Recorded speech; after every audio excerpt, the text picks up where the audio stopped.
यहाँ आप देख रहे हैं कि हम लोग यहाँ पर दूसरे समस्तीपुर जिले से आए हुए हैं और 5 दिन 7 दिन से कैंप कर रहे हैं। तो इस क्षेत्र की जनता में अजीब उत्साह देखने को मिल रहा है और पहली बार राष्ट्रीय जनता दल, हमारी पार्टी राष्ट्रीय जनता दल के आदरणीय प्रदेश राष्ट्रीय अध्यक्ष लालू प्रसाद यादव जी और देश के युवाओं के शान आदरणीय तेजस्वी यादव जी ने यहाँ पर एक गरीब के बेटा को, दलित के बेटा को यहाँ से अनरिजर्व क्षेत्र से टिकट देकर एक मिसाल कायम किया है। और जब हम गांव में घूमते हैं तो देखते हैं कि अजीब उत्साह लोगों में है। क्यों? इसलिए उत्साह है कि 10 साल तक जो सांसद यहाँ से रहे हैं, एक भी क्वेश्चन जनता के हक और अधिकार के लिए, जनता के हित के लिए एक भी क्वेश्चन उस संसद भवन में करने का काम नहीं किया है। ये जो चुनाव होता है एक बड़ा चुनाव होता है और जनता के हक हिस्से के लिए ये चुनाव होता है कि आपकी बात को कोई दिल्ली तक पहुँचाएगा, आपके समस्याओं को दिल्ली तक पहुँचाएगा। लेकिन जो पूर्व के जो सांसद रहे हैं, एक भी सवाल वहाँ तक नहीं पहुँचाने का काम किया है और वो बूढ़े हो चुके हैं। और इसीलिए हमारे आदरणीय चंद्रहास चौपाल जी लोगों के बीच लोकप्रिय है कि युवा हैं और युवा जुनून है, जोश है। और इन्होंने जो सिंहेश्वर में जो रच दिया है उसी का प्रतिफल है, उसी का उपहार है कि हमारे आदरणीय नेता तेजस्वी प्रसाद यादव जी, आदरणीय नेता हमारे लालू प्रसाद यादव जी, गरीबों के मसीहा लालू प्रसाद यादव जी,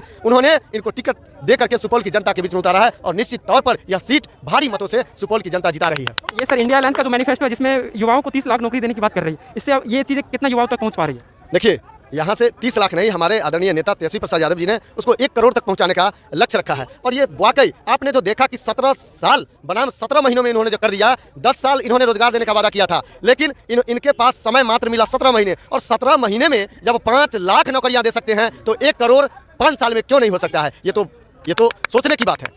बिल्कुल। और भी लोगों से बात करते हैं। सर, आपका क्या राय है? तेजस्वी जो अभी जितना कुछ बोल के कहता है, लोगों में क्या क्रेज लग रहा है आपको? देखिए, जो मैनिफेस्टो है इंडिया गठबंधन का, उसमें 30 लाख नौकरी केंद्रीय स्तर पर खाली है, उनको फुलफिल करेंगे इंडिया गठबंधन। और राहुल जी जब प्रधानमंत्री बनेंगे तो इलेक्ट्रल बॉन्ड जो है, नोटबंदी घोटाला जो है, इलेक्ट्रल बॉन्ड घोटाला है, उसके बाद रफाल घोटाला है, सभी घोटालों की जांच की जाएगी। जांचने के बाद दोषी अमित शाह हो कि भारत के वर्तमान प्रधानमंत्री मोदी जी हो, नहीं बख्शा जाएगा। भ्रष्टाचारी को यहाँ बख्शा नहीं जाएगा जब ये केंद्र की सरकार इंडिया गठबंधन की बनेगी। बहुत बहुत धन्यवाद सर। आपकी क्या राय है इस पर? देखिए, सबसे बड़ी चीज़ है कि मोदी जी जिस मैनिफेस्टो को लेकर चुनाव लड़ रहा है, उसके मैनिफेस्टो में हिंदू मुस्लिम, मंदिर मस्जिद, इंडिया पाकिस्तान की बात है। देश की विकास, बेरोजगारी, महंगाई इत्यादि पर कोई बात वह लोग नहीं करते हैं। वह देश में जो है ध्रुवीकरण करके वोट लेने का काम कर रहे हैं। लेकिन हिंदुस्तान की जनता इस बार सब बात को समझ चुकी है, वह इसके झांसा में अब आने वाले नहीं है। 19 की लड़ाई या पुलवामा हमला बालाकोट पर लड़ा, आज तक उसका जांच नहीं हुआ। लेकिन इस बार हिंदुस्तान की जनता उसको नकार चुका है। न उसका राम मंदिर काम कर रही है, न उसका जो है हिंदू मुस्लिम काम कर रहा है। हमारे नेता जो मैनिफेस्टो में डाला है कि हर गरीब को हमारी सरकार बनने के बाद 10 किलो अनाज दिया जाएगा, उसके बाद हर बहने को 1 लाख रुपया साल में गरीब बहने को दिया जाएगा। उसके बाद जो हमारे सरकार की मैनिफेस्टो में है कि 200 यूनिट बिजली फ्री दी जाएगी। यह सारा विकास की काम हमारे सरकार ने आगे करके दिखाया है और आगे करके दिखाएंगे। बस इसी मुद्दा पर हम लोग चुनाव लड़ रहे हैं। और सुपौल जिला में चंद्रहास चौपाल के नाम पर लगभग 90% लोग एक तरफा वोट करने के लिए तैयार है। इसमें कहीं हमको संदेह नहीं है और एक वोट का कोई बात नहीं है। इस बात में कितनी सच्चाई कि अगर कांग्रेस की सरकार आई तो जो लोगों की संपत्ति उनको बांट दिया जाएगा, इसमें कितनी सच्चाई? क्योंकि भाजपा लगातार इस पर आरोप लगा रहा है। उसमें देखिए, सबसे बड़ी बात है कि वह आज उसके बाद पर कोई विश्वास नहीं करता है।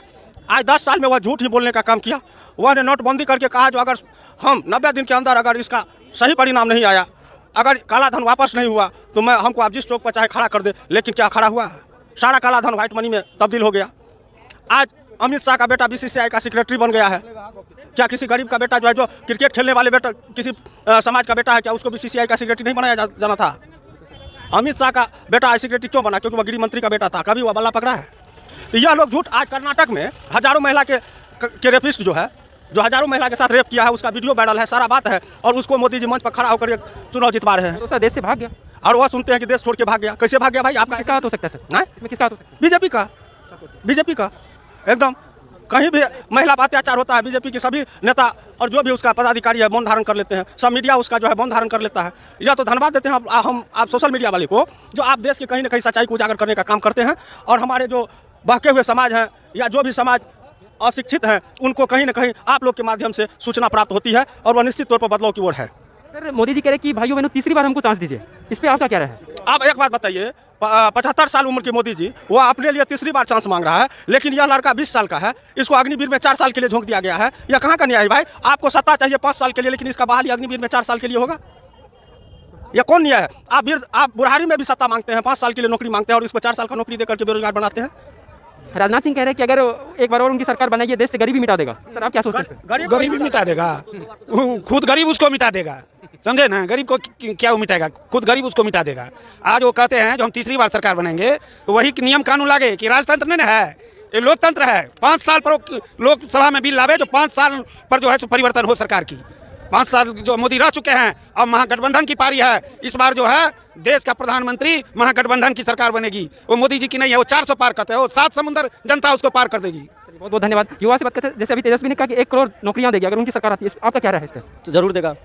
तेजस्वी पे विश्वास है आपको? हाँ विश्वास है। बीपीएससी लिया तो दिया ना सबको नौकरी, 17 महीना में 5 लाख नौकरी दिया ना। सरकार आ रही है तेजस्वी की? आएगी, जरूर आएगी।